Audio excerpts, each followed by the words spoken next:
Hello, what's up? So, this is random video. Gusto ko lang sagutin yung medyo nakakarami na rin tanong na gumagana ba talaga ang bypass charging? And how does it work?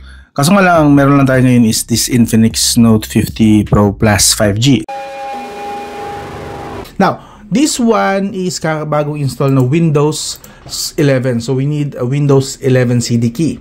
Okay, let's do this. So, from here, actually, ang gagamitin nyo lang na promo code dito para makakuha kayo ng 25% off is QKM25. Let's purchase one. Buy now. Type natin yung code. QKM25. Apply. From $31, magiging $23 na lang. Submit order. Ngayon, pipili kayo ngayon dito ng kung ano yung available sa inyo na may pambayad kayo. And then, click nyo tong My Purchased Order. Para po siya magamit natin agad, click nyo lang po tong Start. Okay? From here, search na lang po Windows License. So, what you can do is change product key. Click natin to. So, ito na po yung 25 digits na code na pinadala sa atin. Yung binayaran natin na 1.3, mahigit. Click lang po natin ng Next. And then, click Activate.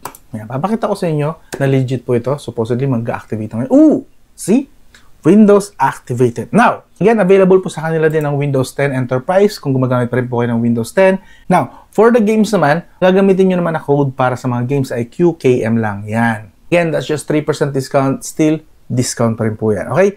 So, yun. Kung naghahanap kayo again ng Windows key, kagaya ng nilagay ko rito sa aking PC na binibenta, punta lang kayo dito sa VIP SCD Key. This website. Ito po, yan. Iwan ko yung link dyan sa video description or i-pin ko sa comment section para madali na sa inyo. Hindi na kayo mahirapan para hanapin pang website nila. Iwan ko lahat ng link sa video description. Kayo nang bahala. Nagandun lang. Again, this is Rain Manguera and this is still the Hotman channel. This has Dimensity 8350 and etc. etc. But this one nga lang, bakit ito lang, kasi, yung iba kasing may bypass charging, mayroong threshold na tinatawag, may threshold limit, kung saan pwede siya mag-charge, pwede pa siyang dumaan sa battery, tapos mag-i-stop siya doon. While this Infinix, I don't know why, pero wala siyang threshold kasi, so I don't know kung kailan siya titigil at yung kailan siya tuloy-tuloy na mag-charge, kasi may battery na wala. So this has supposedly battery health charging and ito, bypass charging. Yan para maliwanag. So, as you can see, yan lang.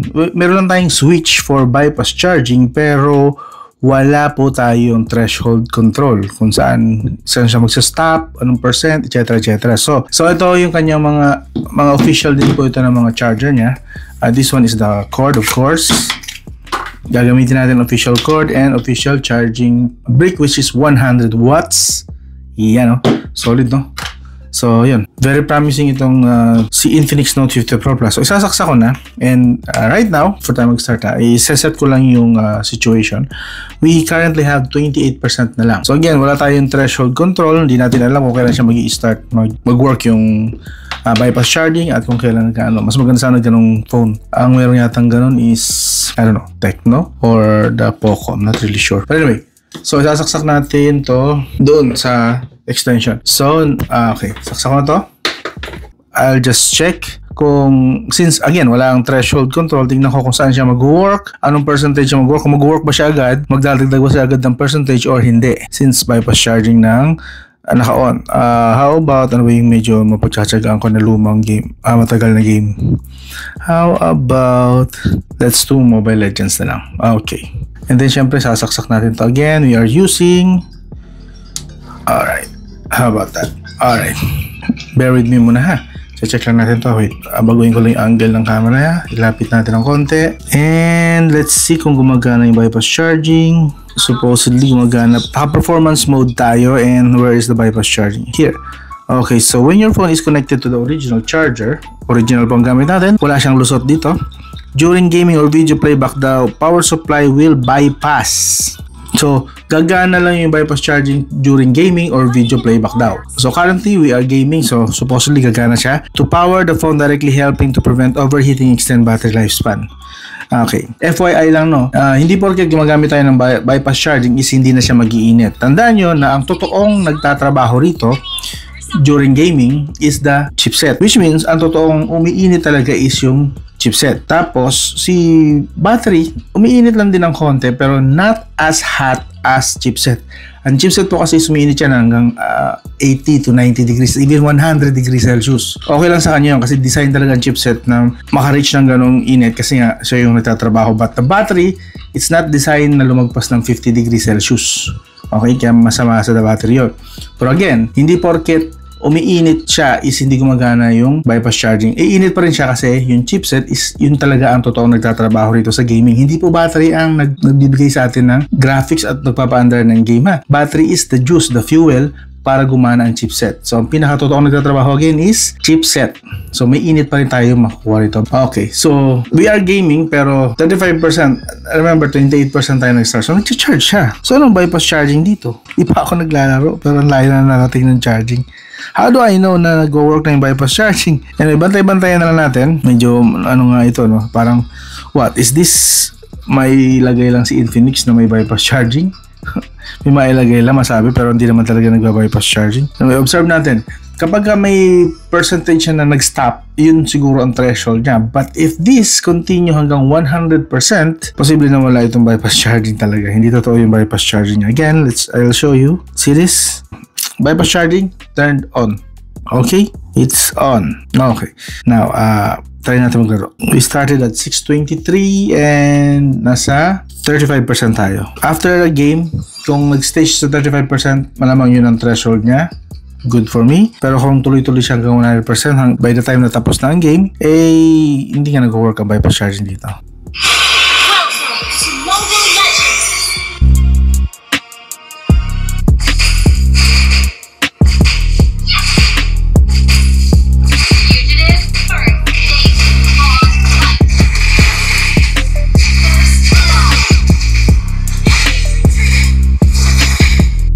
Okay, check natin saglit bago tayo dumiretso doon.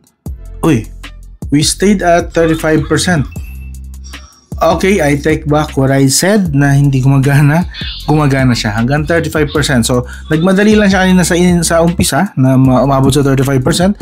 And as soon as narating niya yung 35%, hindi na siya umalis sa 35%. So, this proved na gumagana ang bypass charging. See? And the time is 6:30 na. So, nasa 20 minutes na lumipas yata if I'm not mistaken. Kung tama yung memory ko. By the way, gamit kong account is kay Poltech TV. Hiniram ko muna. Yung account niya lang kasi may magandang malalakas na karakter. Malalakas ang karakter, no? Pero ang ginamit, Layla.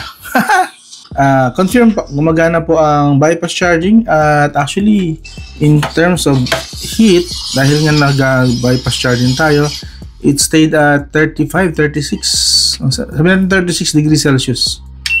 Solid. So, gumagana po ang bypass charging sa Infinix Note 50. So, ganito po, ganito nag-work ang bypass charging. It should supposed to stay sa kung ano lang yung threshold na sa kanya by default. Again, wala siyang manual na adjustan kung saan siya gagana or saan siya magi-stop mag-charging while naka-on ang bypass charging at nagcha-charge. We only have the default na 35%. Patay. Ayan, I died again. So yun, again, confirm 35%, nagstay tayo sa 35%, naka-on ng bypass charging. There, again, 35%.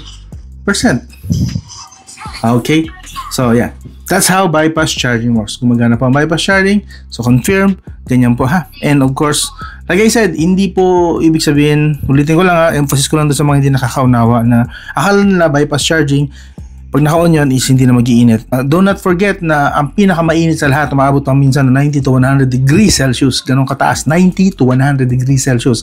Ang chipset po yun, okay? Nakakadagdag lang ng init kapag kasi battery is nai-stress palalo. Now, dahil nga hindi na natin siya ginagamit using bypass charging, hindi na muna natin ginagamit ang battery at hindi muna tayo kumukuha doon ng charge para paanda rin ang chipset, RAM, at lahat ng part ng lahat ng part ng motherboard kung ano nakakabit ng mga pyesa. Dahil hindi na natin ginagamit yun, hindi na nai-stress ngayon yung battery. And we are now using diretso na agad sa charging brick. From there, ayan, pakita ko sa inyo na totoo yan, legit, see? From there, diretso sa phone agad. That is why hence umabot lang tayo ng 35%. Yan, pakita ko sa inyo na maayos. 35%. Nag-stay tayo dyan from kaninang 620, 680, something like that. Basta ganun. Oh, game. So, yun. Proof po yan. Hindi na siya gumalaw. Kung gaano siya kabilis kanina na umabot ng from 28% to 35%, like 5 minutes lang yata, wala pa. Umabot na siya agad ng 35, doon na siya nag-stop na siya doon. Yun ang threshold ng Infinix na to. Sa ibang mga phone na may mga threshold, you can choose kung saan siya mag-i-stop or mag-i-start na gumana ang bypass charging. Pwede nyo i-set. Mas okay yung ganun kasi makakapili kayo. This one, sa Infinix, kaya nito, naka-manual na diretso. Pero sa sitwasyon ni Infinix na naka-fix, wala tayong manual adjustment kung ano yung i-set natin sa bypass charging. We only have 35% ang start ng bypass charging niya. Now, the question, what if more than 35%, like 50%, mag-work ba yung bypass charging? Try natin. Since, okay, i-charge ko muna siya hanggang maybe 50% or kung ano yung maabutan ko. Okay, ayun, gumana na siya agad. Oh. Umalis tayo sa game, umalis na siya sa 35%. Okay? So, yun. Paabutin ko ng 50% and let's see kung ano magiging reaction niya kapag nag-gaming tayo na nasa 50% naman tayo. Wala tayo sa threshold niya na, o lowest threshold niya na 35%. 38% na. Okay. Hold muna natin. Balikan ko kayo. So yun. Check natin. Okay. Saan tayo? 50% na. We are currently at 54%. Okay. 54%. So, what if 54% ka nag-start mag-game while na naka-on ang bypass charging? What happens? Magtutuloy-tuloy ba siya o mag-i-start siya sa 54% or mag-i-stop siya sa 54% since nagpas na tayo sa 35% na lowest threshold niya? Okay, so try natin ngayon. Again, siguro iba naman medyo heavy. Lagay natin ng konti sa heavy. How about this Genshin Impact naman siguro. Medyo heavy naman tayo. So this one, supposedly, mas heavy to, mas demanding to sa battery. That means, so again, nag-start tayo sa 54%. Just so you know, 54%. Okay, malinaw, 54%. Let's do this. Aalis kaya siya or stop siya sa 54%? Observe lang. Okay, dito na tayo ngayon. Konting gala muna tayo. Lakas ng phone na to, in fairness ha. Ang settings natin ay naka-high and 60 fps. Pero currently, ang temperature lang na nakukuha natin is 38. Siguro at best mamaya abot na ng 40. Later mamaya ha. Try natin yan. Pero ang charge, hindi na umalis sa 54%. So, basta lagpas ka na ng 35%, mukhang ganon. So far, na-observe ko. Basta lagpas ka na ng 35%, anytime, 35 to 100% mula doon, 35, 36%, or 7%, 40%, 70%, o ano pa, kung anong percent. Again, any percent, basta lagpas ka na ng 35%. Once na nag-start ka mag-game or manood ng videos, matik, titigil siya yung charging niya. So far sa ngayon. Pero observe pa natin. Let's see kung kaya niyang panindigan. Ayun, medyo naramdaman ko slightly tumataas ang temperature. Let's check yung temperature. Makita tayo ng 41% finally. Kala ko hindi siya akit eh. Like I said, umiinit pa rin po siya kasi ang totoong nagpapainit talaga ng phone ay chipset. Nakikiambag lang sa init ang battery. Siyempre, na-stress din yung battery. But, again, malinaw to ha. Malinaw sinasabi ko. Hindi porket naka-bypass charging kayo ay hindi naiinit ang phone. Kasi ang totoong nagtatrabaho ay ang chipset. At yun talaga ang napakainit dito sa part na to. Okay, umalis tayo sa 54% for some reason. I don't know why. So, what is this? Hindi gumagana ang bypass charging? What's happening? Observe pa natin. Gala pa tayo. Ganda ng performance ng chipset na to. No? Consistent tayo sa 60 fps. Oh. Bumababa siguro mga a few fps hanggang 55. But, wala ko nakikita frame drops eh. Ito. Baka mas lalo siyang uminit. Yan, laban tayo. Hopefully, makakita tayo ng mas magandang findings dito. Sa Genshin Impact lang ba siya ganito? Dahil mabigat ang Genshin Impact? Or what?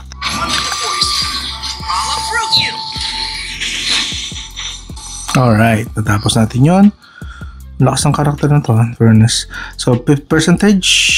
Okay, bumaba ulit siya ng 56. So, for some reason, gumagalaw yung charging. Pero hindi siya tuloy-tuloy. This time, umakit ulit siya sa 57. So, kanina 54, di ba? Nag-stuck tayo sa 54 for a few minutes.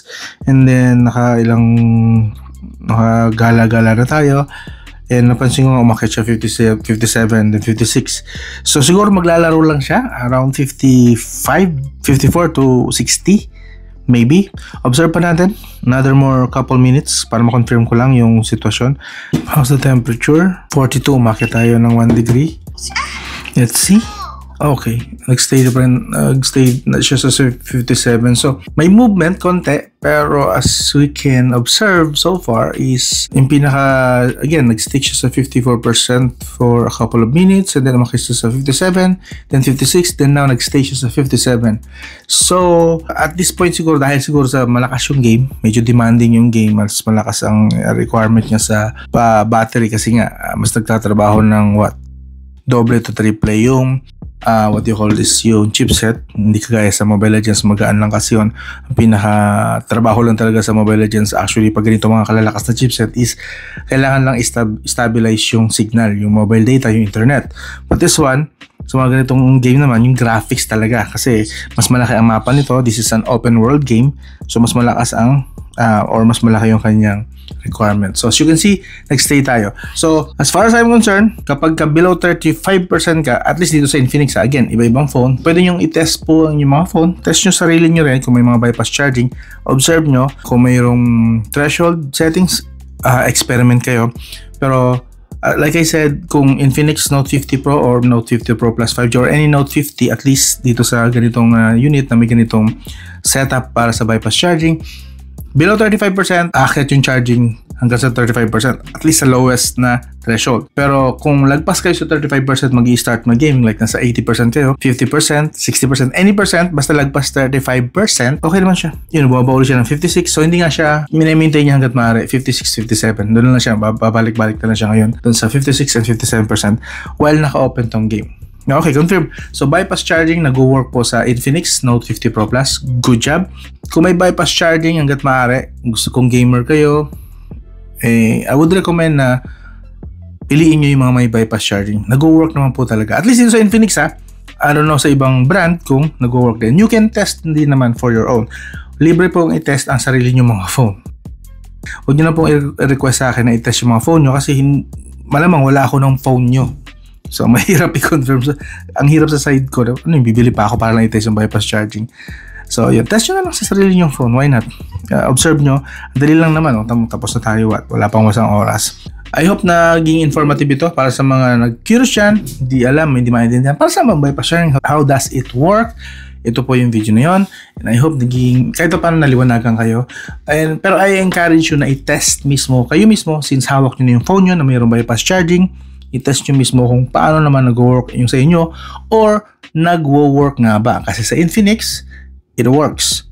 Nag-work yung bypass charging. Good job dito sa Infinix na to. Alright. So again, this is Ray Manguera and this is still the Kotman channel. Sana consider nyo mag-subscribe, like, and share. Ganun lang. I'll talk to you again soon.